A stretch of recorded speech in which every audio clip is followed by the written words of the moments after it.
Hello students, the third part of your chapter matter, as you can see in your book, that is matter has mass and occupies space. So open your book so that we can start.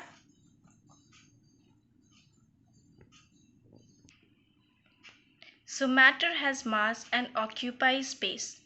This topic we are going to cover with the help of three activity. As you can see in your book, that solid, liquid and gas has mass and occupies space. We are going to prove that one by one with the help of activity. See the first activity of your book, the pebbles one. Yes, what it has written there? Let us take a bowl. Here we are taking a glass. Okay, let us take a half filled glass. Let us take a glass half filled with water. Then put a mark over here. And then what you will do? You weigh this on a balance. Now what you will do on the next step? You put some pebbles or marbles. Whatever you have in your home, you put some marbles in this glass. Then you will find that the water level crosses the mark and rises. Why? Because these marbles occupy space. Correct? Then again you weigh this glass with marbles. What you will find that the weight of the second glass is greater than the weight of the first glass, right? That means what? That means which proves that pebbles have mass, or here we are taking marbles, so marbles have mass. This proves that solid, in this case we are taking marbles, so marbles has mass and occupies space. Now you see the next slide where we are going to prove that liquid has mass and occupies space. Here we are taking two bowls, one empty bowl and the second one water. Fill the bowl.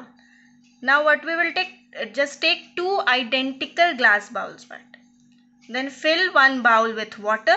Keep pouring water in it even after if it is completely filled.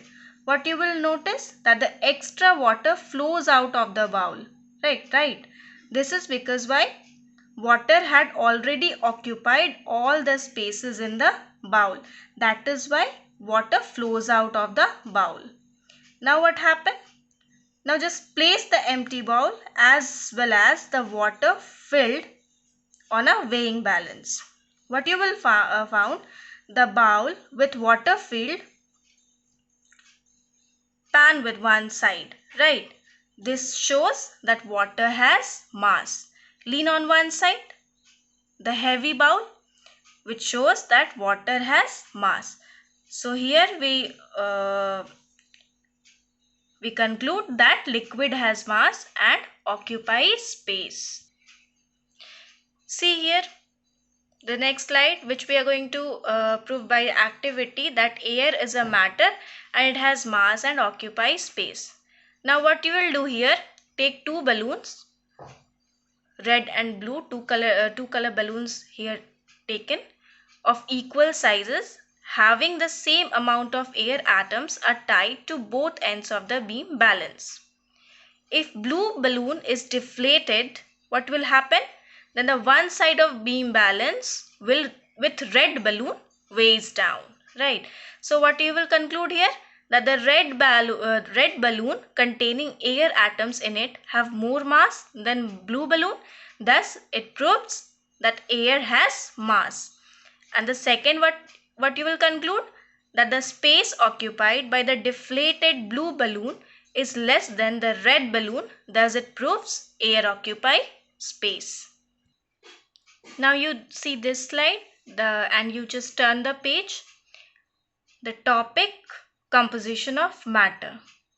What it's written in your book? We know that all the substances are made of matter. We discussed this in the first day of the video, right? That what is matter made up of? It is made up of atoms. We all have studied that one. We all have a rough idea about atom, right? Then what happened here? See, what activity, by performing one activity we are going to prove that it has atom. Then you see, take a piece of chalk, then you crush it. What will happen?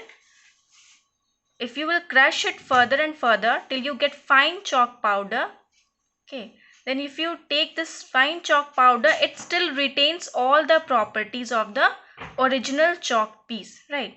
So we can say that chalk is matter. Chalk is a matter of obviously, because it occupies space and has mass, is made up of tiny particles which show all the properties of a large piece of chalk. That means what? Matter is made up of extremely small particles and we call it atom.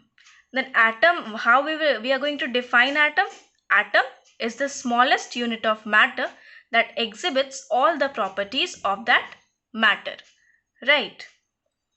But you see, atoms usually do not have independent existence as it is unstable, so they combine with one another to form molecules.